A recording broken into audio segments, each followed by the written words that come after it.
Hello everyone, welcome to this week's Gran Turismo 7 Daily Race C Race and Strategy Guide. We are heading to Japan, the picturesque track of Kyoto Driving Park. It's the full Yamagiwa plus Miyabi combination, so nice long lap. That's why it's only 8 laps altogether. Tyre wear's just at times 1, fuel's just at times 1 as well. It's just the racing hard tyres. There's no mandatory rules for this one, I'm afraid. There's no tyre regulations, there's no mandatory pit stop. It is a straight out sprint. BOP is on, damage is light, it's a formation start, and slipstream is real. And yeah, I have always tried my best to sort of defend or be at least kind of try to understand PD and their decision making policies, but I have got no idea what has gone on this week with the thought process in this one. Well, to be fair, there has been no thought process whatsoever. The settings for this race are just absolutely devastating to it. It's a really good car and track combination. Group 3 around this really nice, picturesque, fast flowing circuit, good combinations of corners, has been completely crippled by the settings. There's no strategy whatsoever in this one, as I'm sure you have managed to work out at this point. It's fuel at times 1, tyres are at times 1, it's the racing hard tyres available.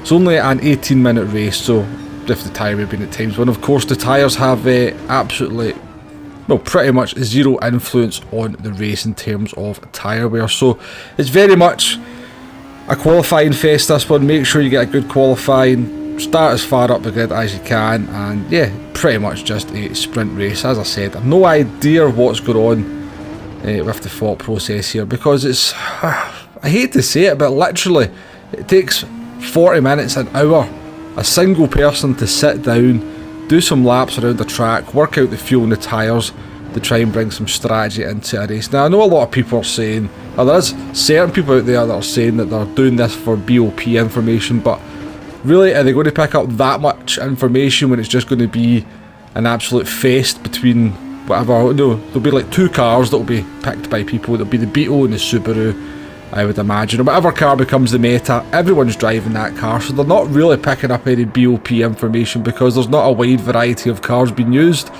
and it's much easier to get BOP information by actually using the same driver driving different cars, because then you're getting an absolute direct comparison. So I'm not really buying this kind of thing that's for BOP.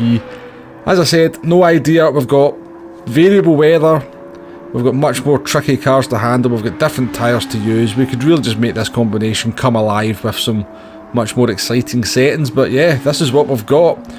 We'll have to make the most of it, and that's about as much as I can say in the strategy, of course. So I'm going to extend this video out a little bit by giving you a little bit of a lap guide. Now this is just a race trim lap, so not for qualifying, but turn 1.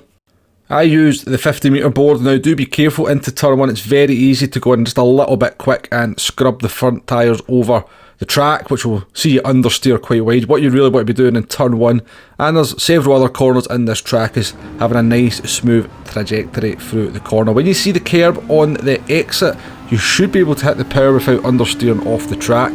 We are in the Toyota FT1 here, just want to mention that. Coming up through the S's here, it is full throttle, but you do have to be careful. The curbs can spit you off into the barrier, as we shall demonstrate here.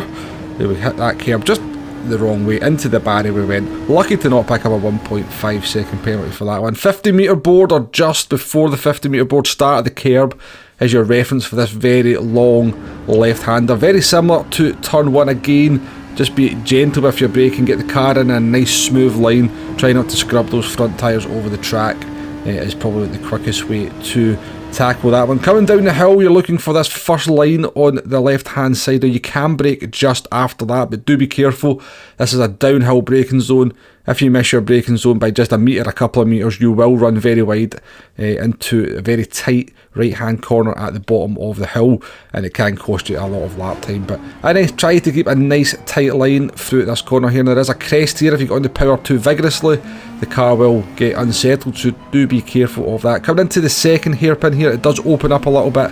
You can get on the throttle a little bit earlier than you might expect, so there is lap time usually to be found there. Coming through the S's of the Miyabi part of the circuit is full throttle. Again, just respect those curbs just a little bit. And coming under the gantry, you just want to come off the throttle, little dab of the brake to get the car into this very fast left-hander. I would normally take that corner a little bit tighter, than what we did there. I like to be in close to the curb. Coming up to another hairpin, you're looking for the grey and yellow barriers at the end of here, sort of Tech Pro barrier kind of thing as your braking reference. Do be careful though, if you go too far to the left, it kind of juts out a little bit and the car can't actually hit it, so do be wary of that. Very tricky little corner here, it's off camber, the car will try to naturally understeer, try and keep it nice and tight to control that understeer.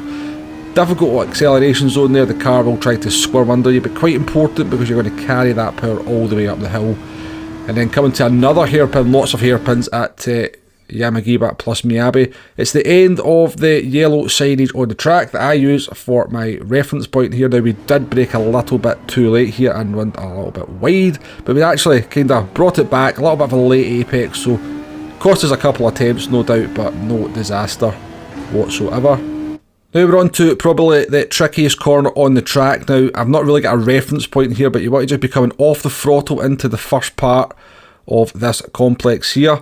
Don't really use the brake at this point. Once the car's nice and straight, dab of the brake, throw the car into the left hand part of the track and the car should be nice and settled. Very easy to run wide there, you probably will see a lot of people off the track. And the 50-metre board is your reference for the last corner. One of these corners that invites you to get on the throttle nice and early, but it's a kind of dip in at the inside of the track there which can unsettle the car as you try to get on that throttle.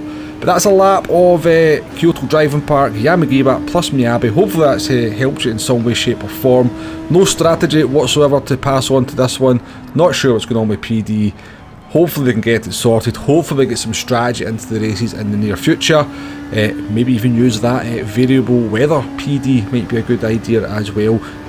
Don't be scared. We know how to drive it. We'll work it out. You know, let us use the features of this game that has got over Gran Turismo Sport. But yeah, please hit that like button, please hit that subscribe button if you haven't already.